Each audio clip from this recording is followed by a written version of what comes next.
Eu tenho 78 anos e nunca pensei que um dia teria coragem de contar isso. Mas hoje, sentada aqui nesta cadeira que range mais que portão velho, resolvi abrir o coração porque sei que tem gente passando pelo mesmo inferno que eu passei. Se você está aí do outro lado, me escutando, saiba que sua presença aqui já está ajudando outras pessoas que precisam ouvir essa história. Meu nome é Antônia Silva, mas pode me chamar de Dona Toinha mesmo. Nasci no sertão da Paraíba, em 1946, numa época em que menina não tinha voz e tinha que engolir tudo calada, mesmo quando a alma gritava por socorro. O que vou contar agora vai mexer com você, porque é sobre como o amor pode virar veneno quando vem das mãos erradas. É sobre como uma criança pode sobreviver ao pior pesadelo dentro da própria casa, onde deveria estar mais segura.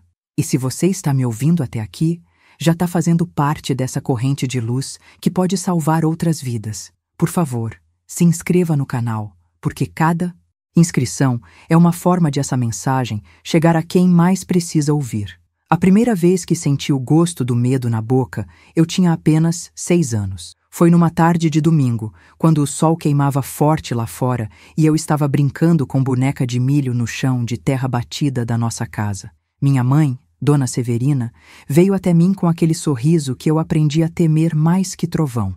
"Venha cá, minha filha", ela disse com voz melosa que escondia veneno. "A mamãe vai te ensinar uma coisa importante sobre o amor." Naquele momento, eu não sabia que aquelas palavras iam ecoar na minha cabeça pelo resto da vida como uma maldição. Não sabia que o que ela chamava de amor ia me fazer querer desaparecer do mundo antes mesmo de entender o que era viver. Eu era apenas uma criança que ainda acreditava que mãe era sinônimo de proteção, que casa era lugar seguro, que amor era coisa boa. Como eu estava enganada. Dona Severina era conhecida em todo o distrito como a mulher mais direita, mais religiosa, mais exemplar. Na igreja, ela rezava alto, levantava as mãos para o céu e todo mundo dizia: "Que mãe abençoada, que mulher de Deus." Se eles soubessem o que acontecia quando as portas se fechavam, quando os vizinhos não podiam ver, quando só restava eu, ela e o silêncio assustador daquela casa de taipa. Ela me pegou pela mão naquela tarde e me levou para o quarto escuro, onde a única luz vinha de uma fresta na parede. "Senta aqui", ela mandou, apontando para a beira da cama que rangia igual esqueleto. "A mamãe vai te explicar como é que mulher aprende a amar de verdade." As palavras dela saíam doces como rapadura, mas eu sentia um frio na barriga que não tinha nada a ver com o vento que entrava pelas frestas. "Amor de verdade dói, minha filha", ela começou, passando a mão no meu cabelo de um jeito que me arrepiava toda. "Quem não aprende isso cedo sofre muito mais depois. Homem não tem paciência com mulher mole. Você tem que ser forte. Tem que aguentar, porque é assim que Deus quer." Eu olhava para os olhos dela procurando carinho e só encontrava uma frieza que me gelava por dentro. Naquela tarde, aprendi que o amor da minha mãe vinha com um preço que eu era pequena demais para entender, mas grande demais para não sentir. Aprendi que chorar era pecado, que reclamar era ingratidão, que resistir era desafio. Uma filha que ama a mãe não faz cara feia quando recebe carinho. Ela repetia sempre que eu tentava me esquivar dos seus ensinamentos. Nossa casa ficava no fim da rua de terra, longe dos vizinhos, longe de qualquer ajuda. Era uma casinha simples, paredes de barro, telhado de palha que deixava a chuva pingar dentro quando o tempo fechava. Não tinha energia elétrica, só lamparina que fazia sombras dançarem nas paredes como fantasmas. À noite, aquelas sombras pareciam gigantes prontos para me engolir. Minha irmã mais nova, Josefa, ainda era bebê de colo e não entendia nada do que se passava. Eu olhava para ela dormindo no berço improvisado e pensava: "Tomara que você nunca cresça, tomara que fique sempre pequenininha para não passar pelo que eu tô passando." Porque já naquela idade, eu sabia que o que acontecia comigo não era normal, mesmo sem ter com quem comparar. Dona Severina tinha uma arte diabólica de transformar tortura em lição de vida. "Isso é para você não sofrer nas mãos de homem depois", ela justificava sempre que eu saía daquele quarto com a alma despedaçada. "Prefiro que seja comigo, que amo você, do que com qualquer desconhecido que só vai querer te usar." As palavras dela martelavam na minha cabeça como prego sendo enfiado na madeira. Na rua, quando a gente saía para a feira ou para a igreja, ela me segurava pela mão com força e cochichava no meu ouvido: se você abrir a boca para alguém, eu acabo com você e com sua irmã também. Ninguém vai acreditar numa menina mentirosa contra uma mãe de família. O medo dela cumprir a ameaça era maior que qualquer coragem que eu pudesse ter. Os domingos eram os piores. Depois da missa, onde ela fingia ser santa, a gente voltava para casa e ela dizia que era dia de lição especial. Eu tremia só de ouvir essas palavras. Fechava os olhos e tentava viajar para longe, imaginar que estava num lugar bonito, com flores e passarinhos, longe daquele inferno disfarçado de lar. Teve uma vez que uma vizinha, Dona Francisca, reparou que eu estava muito quieta e perguntou se eu estava doente. Eu quis gritar, quis contar tudo, quis pedir socorro, mas Dona Severina estava ali do lado, me olhando com aqueles olhos que diziam claramente: experimenta abrir a boca para ver o que acontece. Eu só balancei a cabeça e disse que estava tudo bem, que era só sono. As noites eram longas como o século. Eu deitava na minha cama de palha e ficava olhando para o teto, contando as estrelas que apareciam pelas frestas, tentando não pensar no que tinha acontecido durante o dia. Às vezes escutava minha mãe rezando alto na sala, pedindo para Deus abençoar a família, e eu pensava: que Deus é esse que deixa uma coisa dessas acontecer? Comecei a ter pesadelos terríveis. Sonhava que estava sendo perseguida por bichos enormes, que caía num buraco sem fundo, que gritava e ninguém me escutava. Acordava suada, com o coração batendo descompassado, e via minha mãe em pé do lado da cama, me olhando com aquele sorriso gelado. Sonhou com coisa ruim, foi? É porque você não está sendo boa filha. Ela dizia, como se até os meus sonhos fossem culpa minha. Aos ensinamentos dela. Mas a mamãe tem paciência porque te ama muito. O amor dela era como chuva de granizo. Doía onde batia e deixava marca para sempre. Eu tinha 7 anos quando ela resolveu que eu precisava aprender a ser mulher de verdade. Foi numa manhã de sábado, quando o galo ainda nem tinha cantado e a casa estava mergulhada numa escuridão que parecia não ter fim. Ela me acordou com a mão pesada no ombro e disse que tinha chegado a hora de eu entender certas coisas da vida. Mulher que não aprende cedo vira vagabunda depois. Ela sussurrou no meu ouvido, com aquela voz que fingia carinho, mas carregava ameaça. E eu não vou deixar minha filha virar perdida. Prefiro te ensinar eu mesma do que deixar a vida te ensinar na porrada. As palavras dela entravam pelos meus ouvidos como lâmina afiada, cortando qualquer esperança que eu ainda pudesse ter de que aquilo fosse parar um dia. Lembro que naquele dia eu tentei fugir. Saí correndo pelo quintal, descalça, tropeçando nas pedras, com o coração batendo tão forte que parecia que ia sair pela boca. Mas não tinha para onde ir. Nossa casa ficava isolada, cercada só de mato e espinho. Ela me alcançou fácil e me trouxe de volta pelos cabelos, enquanto eu chorava e implorava perdão por uma coisa que eu nem sabia direito o que era. Tá vendo como você é teimosa? Ela resmungou, me arrastando de volta para casa. Por isso mesmo que você precisa desses ensinamentos. Menina desobediente. Vira mulher desgraçada. Naquele momento, eu entendi que não havia escapatória. Que eu estava presa naquele inferno até que Deus quisesse me levar dali. Se é que ele ainda lembrava que eu existia. E se essa mensagem está tocando seu coração de alguma forma até aqui, e você sente que quer apoiar para que ela chegue a outras pessoas que também estão passando por situações difíceis, clique em Valeu demais. Esse gesto pequeno, mas cheio de amor, ajuda a manter viva essa missão de levar esperança para quem já perdeu as forças. Gratidão imensa por você estar aqui comigo. Josefa crescia alheia a tudo isso, brincando com os pedacinhos de pau que ela achava pelo quintal, rindo daquele jeito gostoso que só criança pequena sabe rir. Eu olhava para ela e meu coração se partia, porque eu sabia que um dia a vez dela ia chegar. Dona Severina já começava a fazer comentários. Essa daí tá ficando mocinha também. Logo, logo vai precisar aprender as mesmas coisas que você. Foi aí que alguma coisa dentro de mim se revoltou. Eu podia aguentar qualquer coisa que fizessem comigo, mas ver minha irmãzinha passar pelo mesmo calvário era demais. Comecei a tentar proteger Josefa de todas as formas que eu conseguia. Quando minha mãe olhava para ela com aquele olhar que eu já conhecia bem, eu inventava que ela estava doente, que estava com febre, qualquer coisa para desviar uma atenção. Você tá muito ciumenta da sua irmã, Dona Severina comentava quando me via grudada na Josefa. Ciúme é coisa feia, Antônia. Quem ama, divide. Mas eu não estava com ciúme, estava com medo. Medo de que ela fizesse com Josefa a mesma coisa que fazia comigo. Medo de ver aquele sorriso inocente se transformar no olhar vazio que eu via no espelho. As marcas no meu corpo eram fáceis de esconder debaixo da roupa, mas as marcas na alma não tinha jeito de disfarçar. Eu ia ficando cada vez mais quieta, mais retraída, mais desconfiada de todo mundo. Na feira, quando algum homem passava perto, eu me encolhia toda, porque minha mãe tinha enfiado na minha cabeça que todos eles eram perigosos, que todos eles só queriam uma coisa. Viu aquele ali?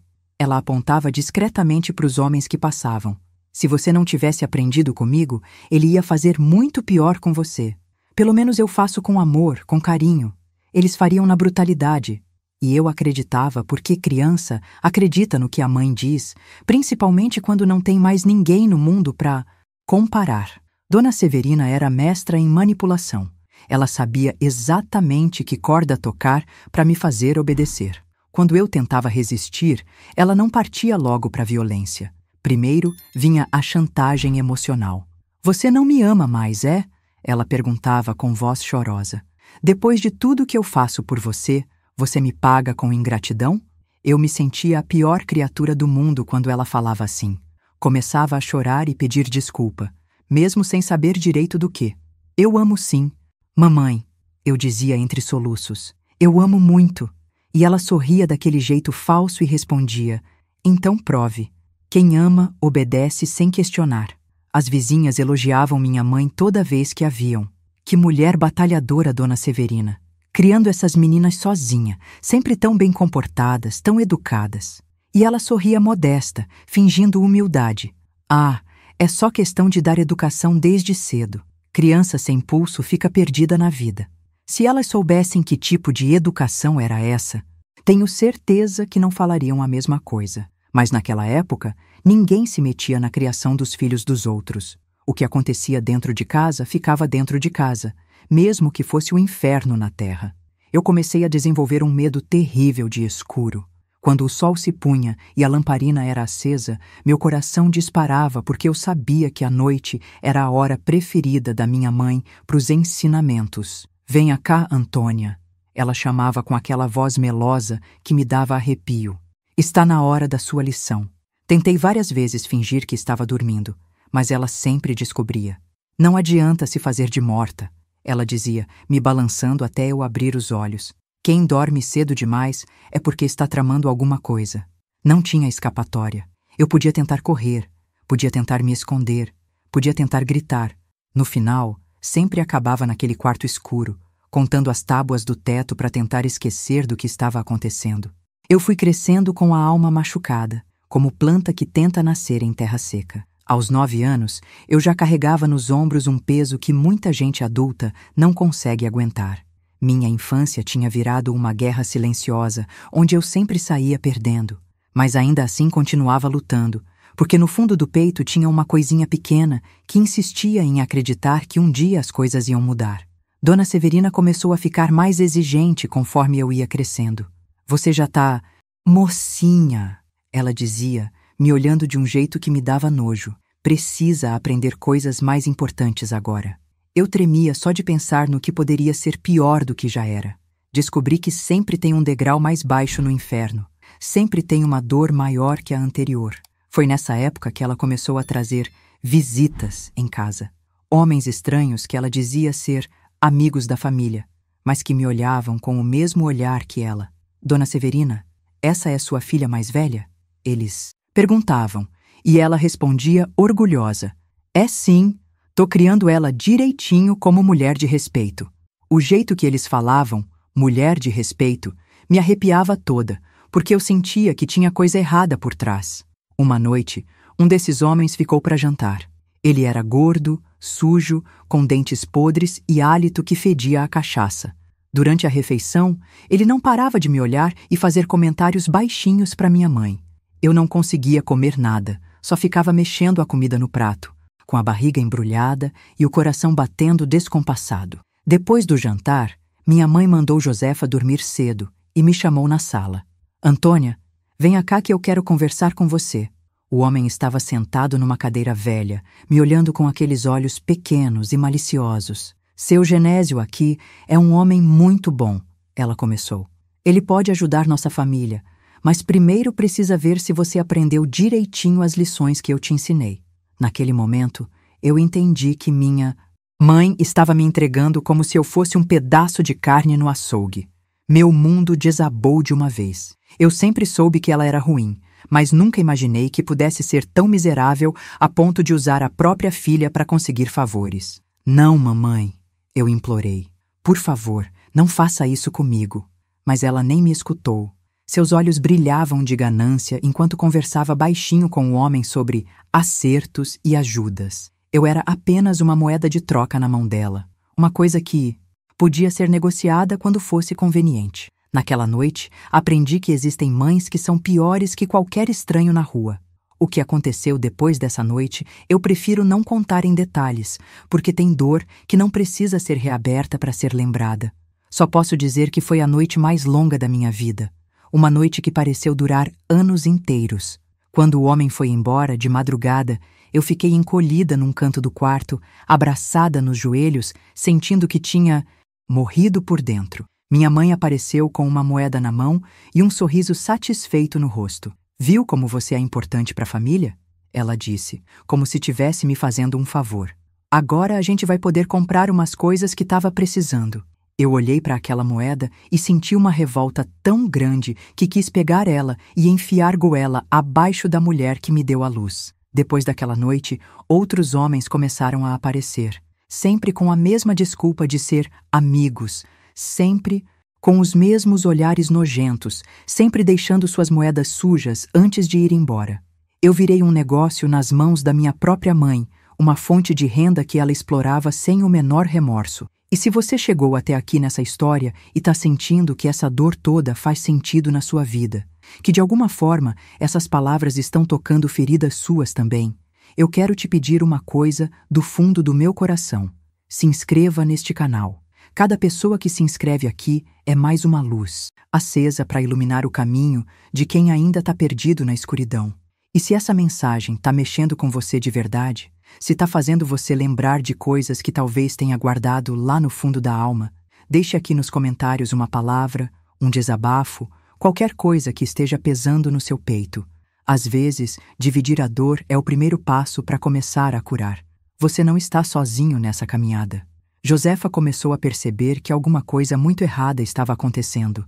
Ela tinha 7 anos e ainda era inocente, mas criança sente quando o ambiente está pesado, quando tem coisa ruim no ar. Ela começou a ter pesadelos e a acordar chorando de madrugada. Toinha, ela me chamava baixinho. Por que tem tanto homem estranho vindo aqui em casa? Eu não sabia o que responder. Como explicar para uma criança que a própria mãe tinha vendido a alma para o diabo? Como contar que nossa casa tinha virado um lugar pior que o inferno? Eu só abraçava ela e dizia, fica, quietinha, minha irmã. Não pergunta nada, não fala nada, só fica pertinho de mim. Comecei a perceber que Dona Severina estava de olho na Josefa também. Às vezes eu pegava ela olhando para minha irmã com aquele mesmo olhar que me dava antes de começar os ensinamentos. Essa daí tá crescendo também, ela comentava. Logo vai ser a vez dela aprender umas coisinhas. Foi aí que alguma coisa dentro de mim se quebrou de vez. Eu podia aguentar qualquer coisa que fizessem comigo. Podia suportar qualquer dor, qualquer humilhação. Mas ver minha irmãzinha ser arrastada para o mesmo buraco onde eu estava era uma linha que eu não podia deixar ser cruzada. Por mais que eu fosse pequena, por mais que não tivesse força para me defender, eu tinha que encontrar um jeito de proteger Josefa. Comecei a planejar nossa fuga. Não tinha ideia de como fazer. Não conhecia ninguém que pudesse nos ajudar, não sabia nem para onde ir. Mas sabia que qualquer lugar seria melhor que aquela casa. Maldita! Até debaixo da ponte, passando fome e frio, seria melhor que continuar vivendo naquele inferno. Observava cada movimento da minha mãe, cada horário, cada costume. Ela tinha o sono pesado depois que tomava a garrafada que fazia com ervas do mato. Dizia que era para dor nas costas, mas eu desconfiava que tinha cachaça misturada. Sempre depois de tomar aquilo, ela dormia feito pedra até o galo cantar.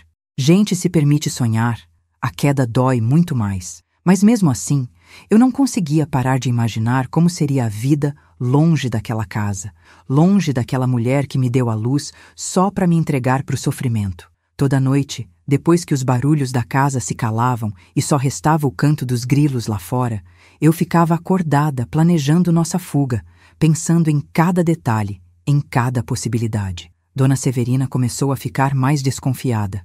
Talvez ela percebesse que alguma coisa tinha mudado em mim, que eu não estava mais tão quebrada quanto antes. Você anda muito estranha, Antônia, ela dizia, me olhando com aqueles olhos pequenos e maliciosos. Tá pensando em alguma besteira? Eu balançava a cabeça e fingia inocência. Mas por dentro, meu coração batia descompassado, com medo de que ela descobrisse meus planos. Foi numa noite de sexta-feira que a oportunidade apareceu. Tinha chovido muito durante o dia, e a casa estava mais fria que o normal. Dona Severina tomou uma dose dupla da garrafada dela, reclamando que as juntas estavam doendo por causa da umidade. Depois de uma hora, ela já estava roncando alto no quarto, e eu sabia que tinha chegado a hora. Acordei Josefa devagar, tampando a boca dela para não gritar de susto. Escuta bem o que eu vou te falar, sussurrei no ouvido dela. A gente vai embora daqui agora. Não faz barulho, não pergunta nada, só me segue. Os olhos dela arregalaram de medo, mas ela fez que sim com a cabeça. Mesmo sendo pequena, ela entendia que alguma coisa muito séria estava acontecendo. Peguei só o essencial, um pedaço de pão velho que tinha sobrado do jantar, uma garrafa com um resto de água e uma manta surrada que nos protegeria do frio. Não tinha mais nada que prestasse naquela casa mesmo.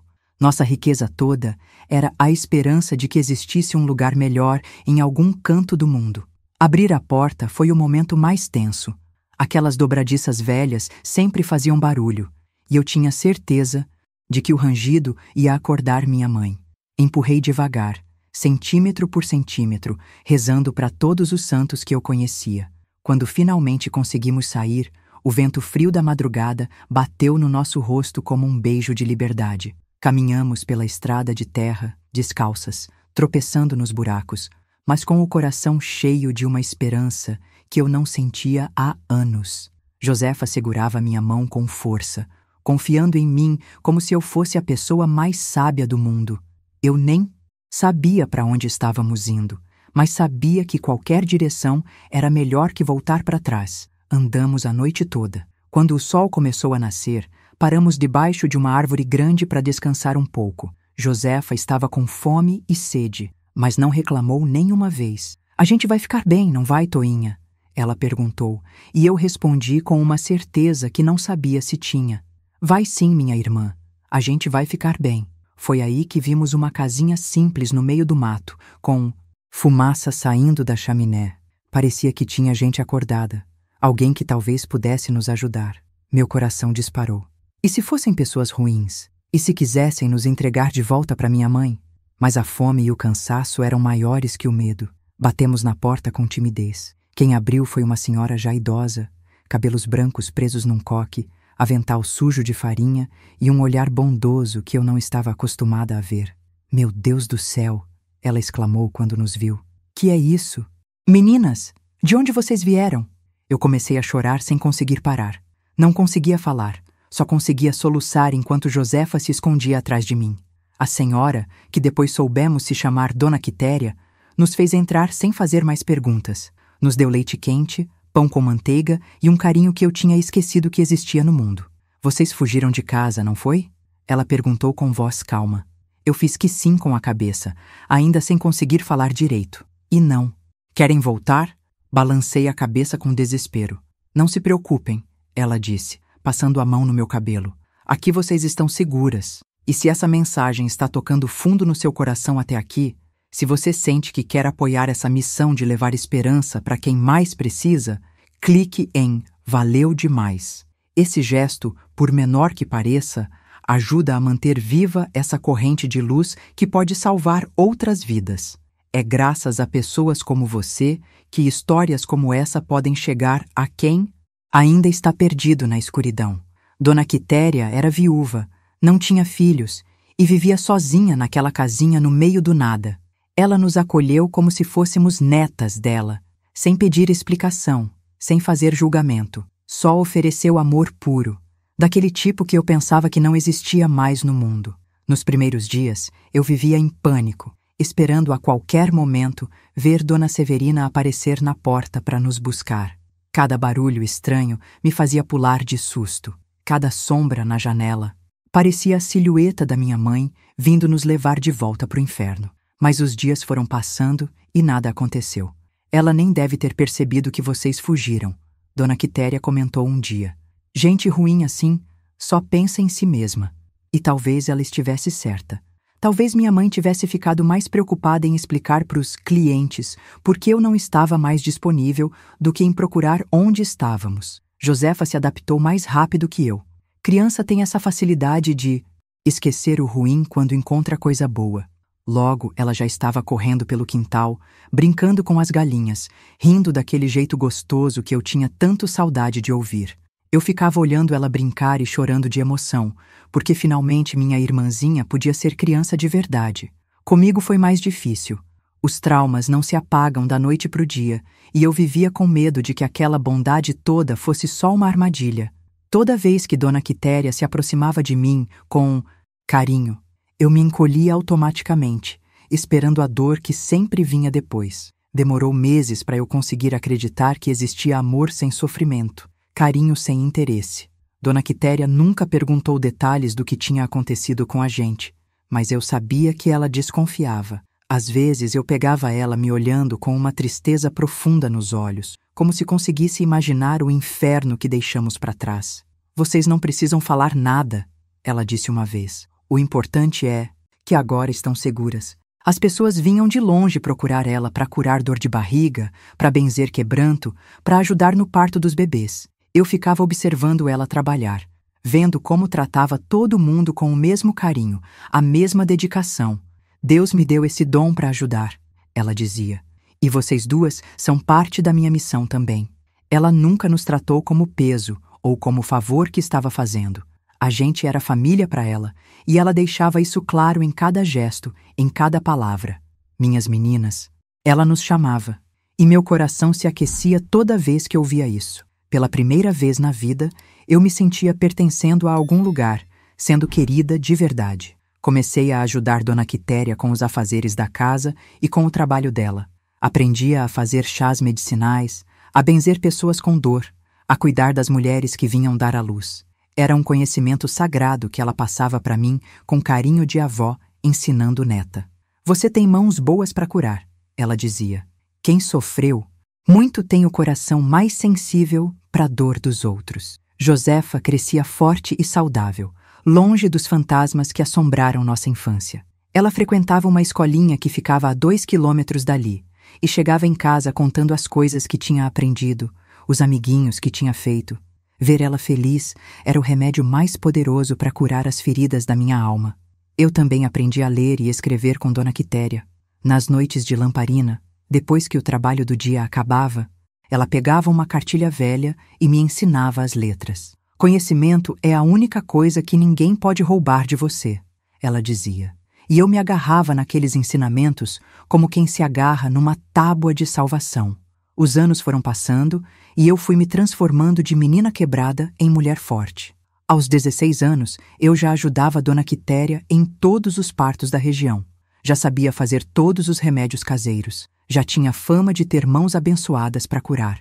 O sofrimento que vivi na infância tinha se transformado em sabedoria para ajudar outras pessoas. Foi nessa época que conheci João Batista, um rapaz trabalhador que veio de outro distrito buscar emprego nas terras por ali. Ele era diferente de todos os homens que eu tinha conhecido.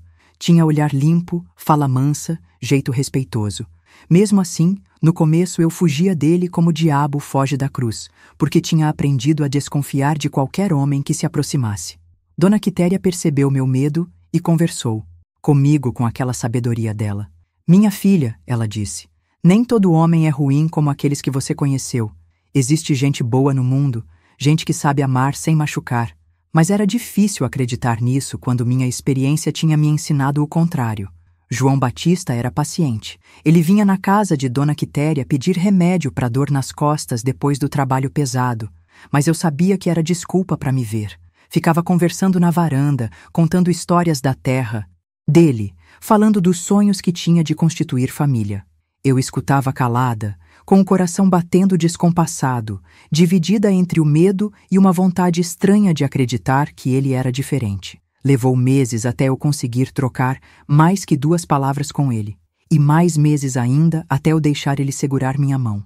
Quando ele fez isso pela primeira vez, eu tremi toda, esperando que viesse alguma coisa ruim depois. Mas não veio. Ele só segurou minha mão com carinho e disse: "Você é a mulher mais bonita que eu já vi na vida, Antônia." Ninguém nunca tinha me chamado de bonita antes. Na casa da minha mãe, eu só ouvia que era pestinha, que era difícil, que dava trabalho. Ouvir aquelas palavras de João Batista foi como receber um presente que eu nem sabia que existia. O pedido de casamento veio 2 anos depois, numa tarde de domingo, com Dona Quitéria de testemunha e Josefa aplaudindo emocionada. João se ajoelhou na varanda da casa e disse que queria passar a vida toda cuidando de mim, me fazendo feliz, me protegendo de qualquer mal. Eu chorei tanto que quase não consegui dizer sim. O casamento foi simples, na igrejinha do distrito, com os vizinhos todos presentes, e Dona Quitéria orgulhosa como se fosse minha mãe de verdade. Ela que me levou até o altar, ela que me entregou para o João Batista, ela que beijou meu rosto e disse: "Seja feliz, minha filha. Você merece toda a felicidade do mundo." A lua de mel foi na própria casa que João tinha, construído com as próprias mãos, a 3 quilômetros da casa de Dona Quitéria. Era simples, mas era nossa.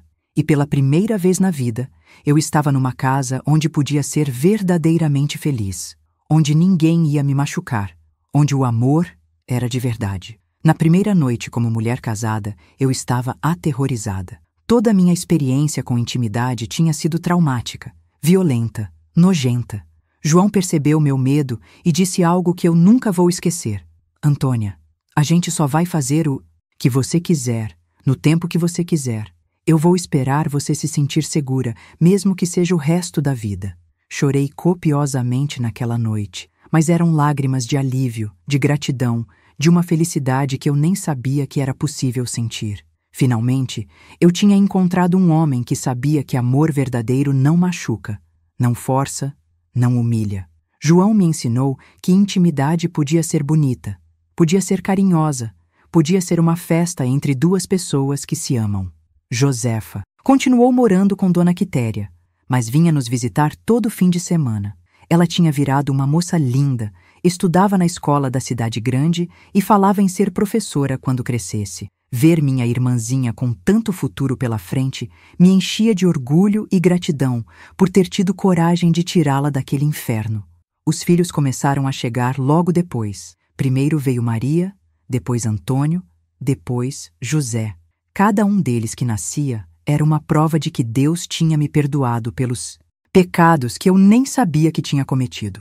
Segurar meus filhos no colo e saber que eles nunca iam passar pelo que eu passei era a sensação mais doce do mundo. Ser mãe de verdade? E se, sem querer, eu repetisse os erros daquela mulher que me deu à luz, Dona Quitéria, que fez o parto da Maria e de todos os outros filhos que vieram depois, sempre me acalmava quando eu entrava em desespero. "Minha filha", ela dizia, "quem tem medo de ser mãe ruim é porque já tem coração de mãe boa. Malvada mesmo não se preocupa com essas coisas." E eu me agarrava nessas palavras como quem se agarra numa tábua de salvação no meio do mar. João Batista era o pai mais carinhoso que eu podia imaginar. Ele ajudava com tudo. Trocava fralda, dava banho, ficava acordado de madrugada quando as crianças choravam. "Filho é responsabilidade de pai e mãe", ele dizia quando eu tentava protestar. E eu quero aproveitar cada momento com esses anjos que Deus nos deu. Conforme os meninos foram crescendo, eu comecei a perceber como era diferente criar filhos com amor de verdade. Nunca levantei a mão para eles, Nunca gritei sem motivo. Nunca usei o medo como ferramenta de educação. Quando eles faziam arte, eu explicava com paciência por que aquilo estava errado. Quando desobedeciam, eu conversava, colocava de castigo por um tempinho, mas sempre deixando claro que era por amor, para eles aprenderem a viver em sociedade. Mamãe, Maria me perguntou um dia quando tinha uns 6 anos, por que a senhora nunca bate na gente igual as outras mães fazem?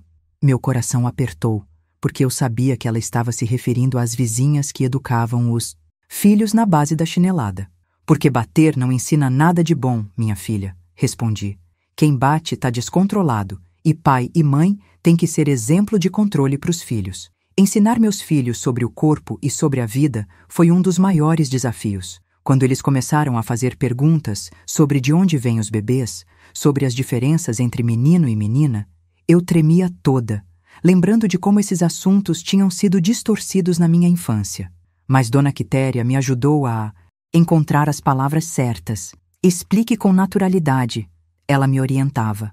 Corpo não é coisa suja, intimidade não é coisa feia.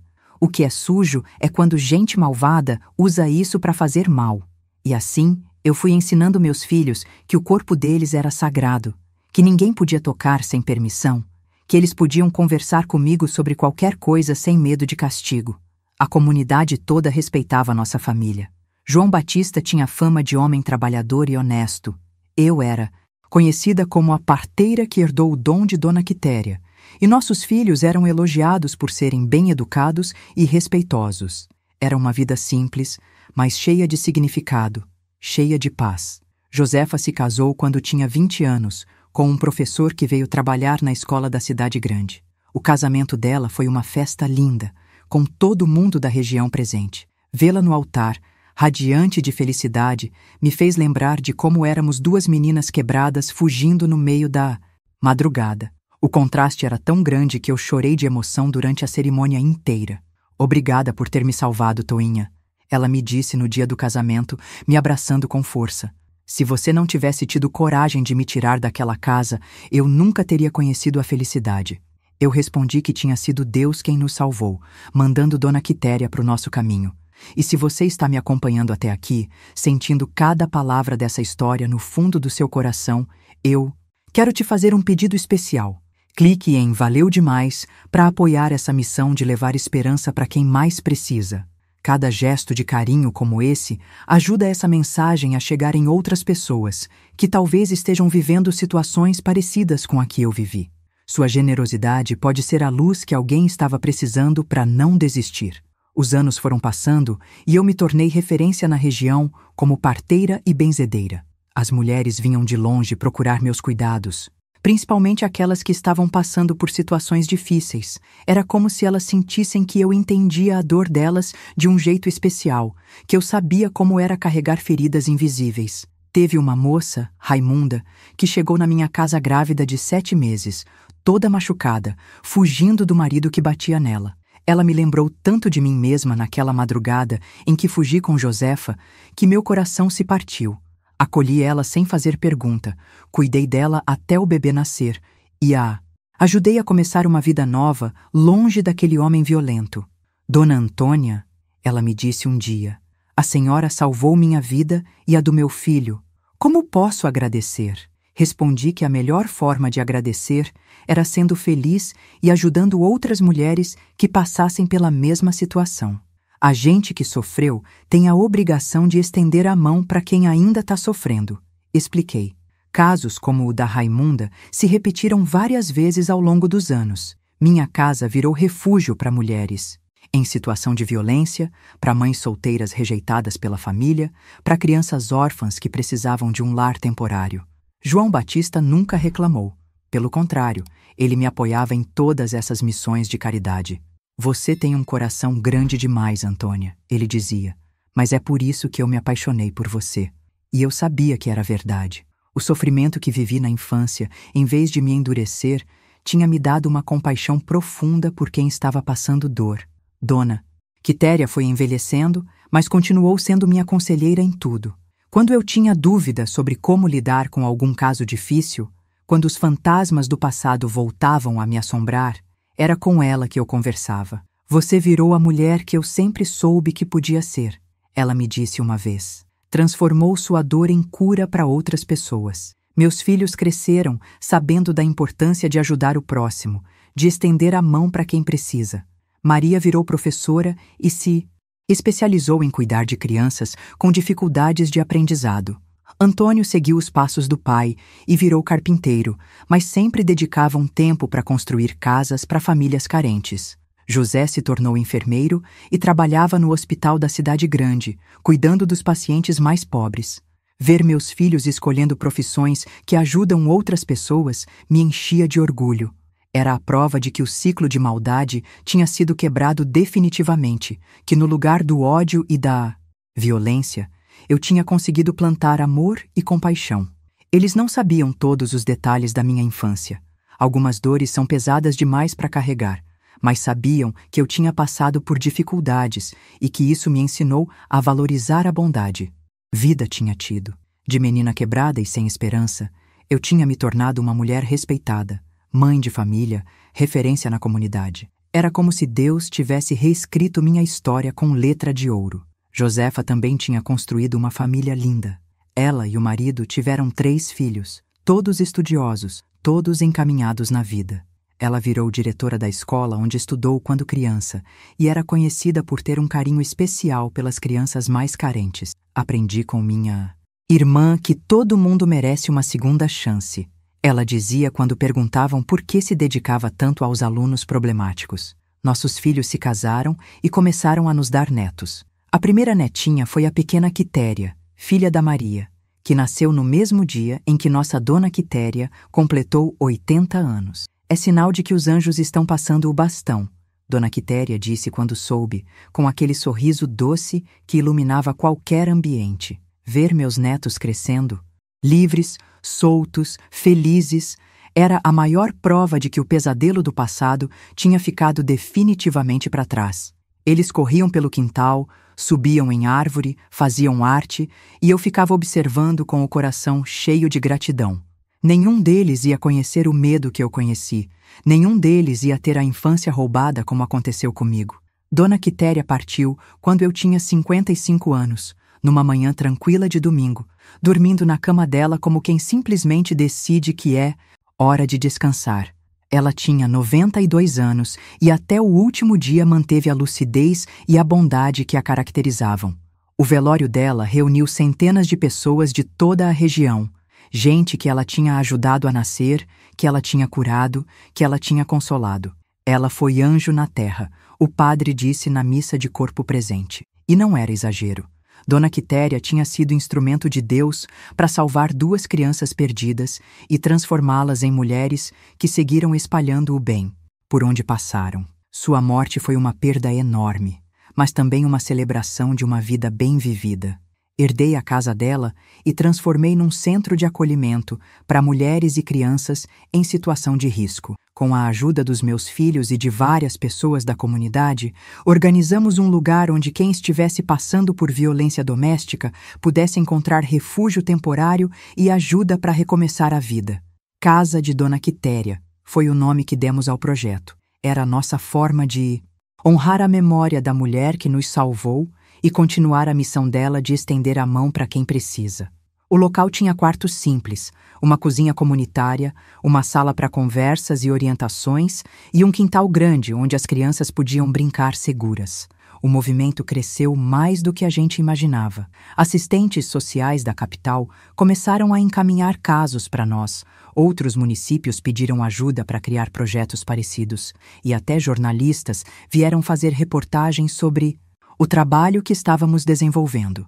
Eu, que tinha passado a infância toda em silêncio forçado, agora estava dando entrevistas e contando, sem entrar em detalhes, como minha experiência pessoal me motivava a ajudar outras pessoas.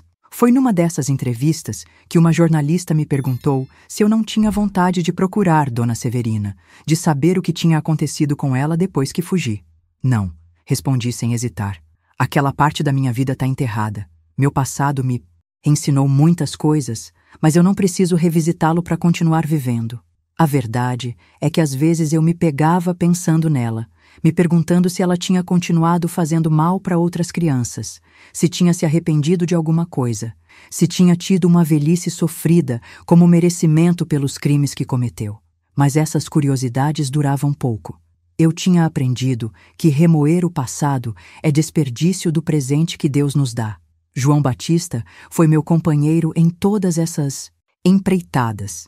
Ele nunca reclamou de nossa casa estar sempre cheia de gente precisando de ajuda. Nunca murmurou quando eu dedicava mais tempo aos outros do que à família. Casei com uma mulher de coração grande, ele dizia. E é por isso que nossa vida é tão abençoada. Quando completei 60 anos, fizemos uma festa que reuniu mais de 200 pessoas. Estavam lá meus filhos, netos, Josefa com a família dela, amigos de toda a região e dezenas de mulheres e crianças que tinham passado pela casa de Dona Quitéria ao longo dos anos. Ver toda aquela gente celebrando minha vida foi emocionante demais. Discurso, discurso, o povo gritava. Eu não gostava de falar em público, mas naquele dia senti que tinha que dizer alguma coisa. Levantei e, com a voz embargada, falei. Eu podia ter escolhido guardar rancor do que me fizeram na infância. Podia ter virado uma pessoa amarga, revoltada com Deus e com o mundo, mas aprendi que a melhor vingança contra o mal é fazer o bem. Cada criança que a gente salva, cada mulher que a gente ajuda a recomeçar, é uma vitória da luz sobre a escuridão. Os aplausos foram longos e emocionados. Muita gente chorou, porque sabiam que aquelas palavras vinham de um lugar profundo, de uma experiência real de superação. Era gratificante ver como minha história, que começou tão trágica, tinha se transformado em fonte de inspiração para outras pessoas. Nessa época, comecei a receber cartas de mulheres de todo o país que tinham ouvido falar do nosso trabalho. Algumas contavam suas próprias histórias de abuso e violência, outras pediam conselhos sobre como superar traumas, outras ainda queriam saber como criar projetos parecidos em suas cidades. Respondi a todas pessoalmente, mesmo que demorasse meses. Dona Antônia, uma delas escreveu, a senhora me deu esperança de que é possível ser feliz depois de tanto sofrimento. Eu também fui abusada na infância e achava que estava condenada a uma vida de tristeza. Mas vendo o exemplo da senhora, entendi que a gente pode transformar nossa dor em força para ajudar outros. Essas cartas me enchiam de emoção e me davam certeza de que cada lágrima derramada na infância tinha valido a pena, porque agora podia ser transformada em consolo para quem ainda estava sofrendo. Era como se Deus tivesse permitido que eu passasse pelo inferno para poder guiar outras pessoas para o caminho da luz. João Batista começou a apresentar alguns problemas de saúde aos 70 anos. Nada grave no começo, mas eu sabia que o tempo estava cobrando seu preço. Cuidei dele com todo o amor que ele tinha me dado durante nossa vida inteira, retribuindo cada carinho, cada gesto de proteção que recebi dele, por ter me conhecido. A dor da perda foi grande, mas era uma dor limpa, uma saudade boa de quem viveu um amor verdadeiro e deixou só lembranças bonitas. Hoje, aos 78 anos, eu vivo cercada pelos meus filhos, netos e bisnetos. A casa de Dona Quitéria continua funcionando, agora administrada pela Maria e por algumas voluntárias que se dedicam ao projeto. Já passaram por lá mais de 1000 mulheres e crianças ao longo desses anos, cada uma com sua história de dor, mas todas saindo de lá com uma esperança renovada. Josefa também enviuvou há alguns anos, mas continua firme, cuidando dos netos e tocando a escola com a mesma dedicação de sempre. Nós duas nos falamos quase todos os dias, e às vezes, quando estamos sozinhas, lembramos daquela madrugada em que fugimos de mãos dadas pela estrada de terra. Quem diria que 2 meninas assombradas iam chegar tão longe, ela diz. E eu respondo, Deus sabia, Ele sempre soube. As pessoas me perguntam se eu consegui perdoar. Dona Severina, é uma pergunta difícil, porque perdão é coisa complexa. Eu não carrego mais ódio no coração. Não desejo mal para ela, não fico remoendo o que me fez, mas também não sinto saudade, não tenho vontade de reencontro, não finjo que aquilo não aconteceu. Talvez esse seja meu jeito de perdoar, deixar o passado no passado, sem deixar que ele envenene meu presente. Descobri há alguns anos que ela morreu sozinha numa casa de repouso da capital, abandonada pelos próprios filhos que teve depois. Não senti alegria com a notícia, mas também não senti tristeza. Senti uma certa paz, como se um capítulo muito doloroso da minha história tivesse finalmente se fechado para sempre. O que mais me orgulha hoje é ver que consegui quebrar o ciclo de maldade que poderia ter se perpetuado. Meus filhos são pais amorosos, meus netos estão crescendo em lares cheios de carinho e nenhuma criança da nossa família vai conhecer o tipo de sofrimento que eu conheci. Isso é a maior vitória que eu poderia ter na vida. Continuo recebendo visitas de pessoas que querem ouvir minha história, que buscam conselhos sobre como superar traumas, que precisam de um ombro para chorar ou de uma palavra de esperança. Minha casa vive cheia, e eu gosto assim. Depois de uma infância tão solitária, nada me faz mais feliz que estar rodeada de gente, de conversas, de vida pulsando ao meu redor. Semana passada, uma moça de 20 anos apareceu aqui, grávida, fugindo de uma situação parecida com a que eu vivi. Ela tinha sido abusada pelo padrasto desde os 12 anos e agora estava esperando um filho que poderia ser dele. Estava desesperada, sem saber o que fazer, achando que não tinha saída. Conversei com ela a tarde toda, contei minha história, expliquei que sempre há uma saída, que sempre é possível recomeçar. Dona Antônia, ela me disse chorando, como a senhora conseguiu não virar uma pessoa ruim depois de tanto sofrimento? Respondi que o sofrimento pode nos endurecer ou nos amolecer, pode nos tornar piores ou melhores, e que a escolha é nossa. Hoje, ela está morando na casa de Dona Quitéria, fazendo acompanhamento médico e psicológico, aprendendo uma profissão, se preparando para ser mãe. O bebê vai nascer em alguns meses e já decidimos que, independentemente de quem seja o pai biológico, essa criança vai crescer cercada de amor e proteção. Mais uma vida que a gente consegue salvar, mais uma história que pode ter um final feliz. E se você chegou até o final dessa história comigo, se acompanhou cada palavra, cada lágrima, cada vitória, eu quero te fazer um pedido final. Clique em Valeu demais para apoiar essa missão de espalhar esperança. Cada gesto de carinho como esse fortalece nossa corrente de luz e faz com que mensagens como essa cheguem a quem mais precisa ouvir. Às vezes as pessoas me perguntam qual é o segredo para superar um passado tão doloroso. Eu digo que não existe receita pronta, porque cada pessoa é única. Cada dor é diferente, mas posso compartilhar algumas coisas que aprendi pelo caminho. Primeiro, que a gente não pode mudar o que aconteceu, mas pode escolher o que fazer com isso. Segundo, que procurar ajuda não é sinal de fraqueza, mas de coragem. Terceiro, que sempre existe alguém disposto a estender a mão para quem precisa. O mais importante de tudo é entender que nossa história não termina no trauma. O que nos machuca pode ser apenas o primeiro capítulo de uma vida que ainda tem muito para ser escrito. Eu poderia ter escolhido viver como vítima para sempre, mas escolhi me tornar sobrevivente e depois transformar minha sobrevivência em missão de vida. Hoje, quando vejo o movimento da casa de Dona Quitéria, quando recebo cartas de pessoas que encontraram esperança na minha história, quando olho para os meus descendentes crescendo livres e felizes, eu sei que cada lágrima derramada na infância valeu a pena, porque elas se transformaram em rios de compaixão que irrigam a vida de muita gente. Se você está passando por alguma situação difícil agora, se sente que não tem saída, se acha que sua história só pode ter um final triste, eu quero te dizer uma coisa. Você é mais forte do que imagina. Dentro de você existe uma semente de luz que nenhuma escuridão consegue apagar completamente. E essa semente pode crescer, pode virar árvore, pode dar frutos que vão alimentar muitas outras vidas. Não desista. Procure ajuda.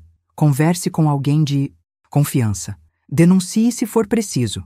Fuja se for necessário. Faça o que for preciso para se proteger e proteger quem você ama. E lembre sempre, você merece ser amado de verdade. Você merece ser feliz. Você merece ter paz. E você que está aí me escutando agora, que dividiu comigo essa caminhada toda, obrigada de coração. Obrigada por ter chegado até aqui, por ter me dado sua atenção, por fazer parte dessa corrente de luz que pode transformar outras vidas. Se inscreva neste canal, porque juntos a gente pode levar essa mensagem para muito mais gente que precisa ouvir. Conte sua história nos comentários.